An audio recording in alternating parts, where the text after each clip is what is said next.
Assalamualaikum warahmatullahi wabarakatuh. Assalamualaikum. Pada malam ini agak dingin ya. Mungkin disebabkan oleh cuaca atau mungkin juga disebabkan oleh cerita-cerita misteri yang dibawakan oleh pembantu-pembantu kita. Sesuatu yang ada kelainan. Dan pada malam ini saya ingin mengkongsikan juga misteri yang saya namakan misteri Nusantara.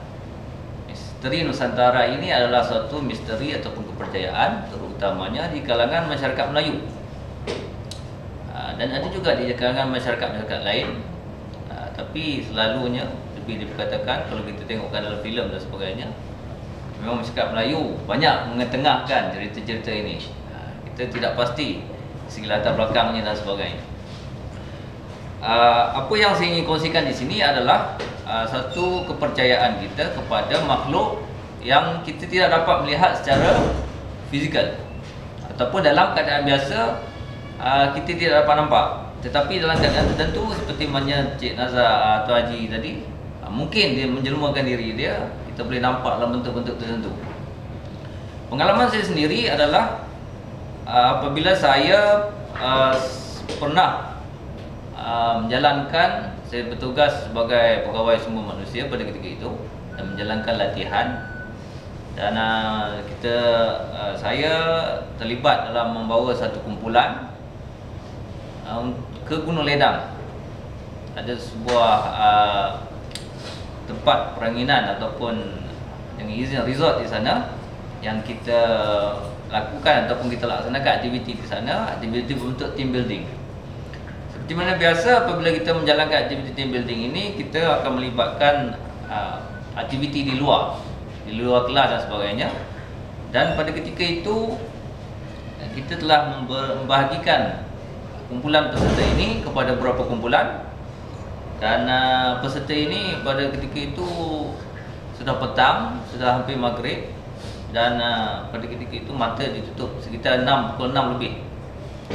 Dan untuk tujuan aktiviti itu, salah seorang peserta, semua peserta ditutup matanya kerana akan dilakukan aktiviti bagi untuk tujuan tertentu lah, mengenal pasti, melalui pendengaran dan sebagainya. So kita menutup mata. Pada dalam keadaan itu tiba-tiba ada seorang wanita, seorang peserta telah menjerit. Setelah tutup mata itu telah menjerit dan rebah. Apabila dikejutkan, pihak urustia dan salah seorangnya adalah saya begitu, merasakan bahawa itu adalah perkara biasa, yang mana kadang-kadang apabila dalam keadaan tertentu kita bila tutup mata dan sebagainya, mungkin kita merasa lemas dan sebagainya dan menyebabkan kita pingsan. Walau bagaimanapun apabila telah dibuka, didapati wanita ini yang telah menjerit tadi telah berkelakuan luar biasa, yang mana dia telah seolah-olah telah dimasuki oleh sesuatu di dalam badannya. Saya tidak pernah sebelum itu tidak pernah mengalami peristiwa begitu. Jadi saya merasakan bahawa betulkah ini kan.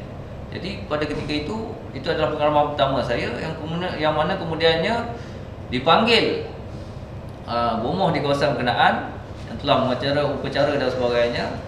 Jadi wanita ini dibawa ke bilik dan sebagainya, tapi dia meronta-ronta untuk keluar dan memanjat ke gunung, sebab itu adalah kawasan Gunung Ledang.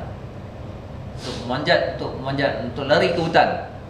Jadi itu suasana yang begitu kecoh pada ketika itu, menyebabkan saya sendiri yang pertama kali melalui pengalaman itu berasa sangat gusar dengan keadaan tersebut.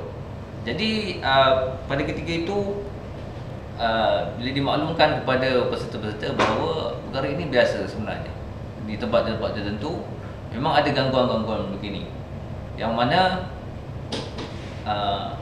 makhluk tersebut akan mencari wanita ataupun terutamanya wanita yang dikatakan dan istilah lemah di segi dalamannya itu, dia akan memasuki dan cuba mempengaruhi wanita tersebut ataupun orang tersebut dan cuba mengganggu kewarasan dari segi manusia biasa. So itu adalah pengalaman pertama saya, yang mana selepas itu saya menjadi misteri Nusantara yang sebelum ini kita hanya dengar di radio. Saya mengalami sendiri, dan sebab itu saya lebih sebelum itu kita mungkin kurang percaya, tapi lepas itu kita lebih yakin bahawa makhluk-makhluk ini sebenarnya wujud. Dan pengalaman saya seterusnya lepas itu, kalau tuan-tuan dan perempuan biasa ataupun mungkin ada saudara, ahli-ahli keluarga dan sebagainya yang ada mengalami penyakit apa yang dinamakan schizophrenia. Nama pun takut. Sekiranya tuan-tuan dan puan, kalau tuan-tuan boleh Google dengan izin dalam internet, buat carian dalam internet. Dan sebenarnya saya dimaklumkan bahawa saya ada pengalaman mengendalikan kes itu. Mana berterlibatlah, bukan bomoh sebagainya, terlibat. Sebenarnya memang apabila orang itu mendapat gangguan, sebenarnya dia bukan saja gangguan secara fizikal ataupun secara saintifiknya kita kata kecelaruan minda dan sebagainya. Sebenarnya dia ada makhluk yang di samping mungkin disebabkan keadaan itu, mungkin disebabkan tekanan dan sebagainya, tapi ada makhluk yang lain yang menumpang. Jadi jika tuan-tuan dan perempuan, ini adalah tip saya, kalau ada saudara mara atau keluarga, selain daripada perubatan kita hantar ke hospital, usahakan juga dengan perubatan secara rohani ataupun keagamaan, bawa ke tempat itu, kerana daripada pengalaman saya memang betul. Kalau tuan-tuan dan puan boleh cuba, kalau dibacakan ayat yang dinamakan ayat ruqyah ni, kalau dibacakan kepada pesakit yang schizophrenia ni, dia kalau dia ada unsur itu, kebanyakan dia akan muntah, dan kemungkinan kalau keadaan teruk dia mungkin muntah darah dan sebagainya.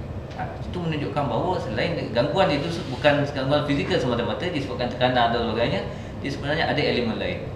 Jadi saya dinasihatkan oleh, dan saya berbual dengan beberapa rakan yang juga ada pengalaman yang sama, tak ada ahli mereka, dan saya dimaklumkan bahawa mereka juga mengalami keadaan yang sama. Maknanya ada misteri di sebalik penyakit itu. Mereka itu tidak datang dengan sendirinya, tapi ada unsur-unsur lain yang masuk dan mempengaruhi keadaan tersebut.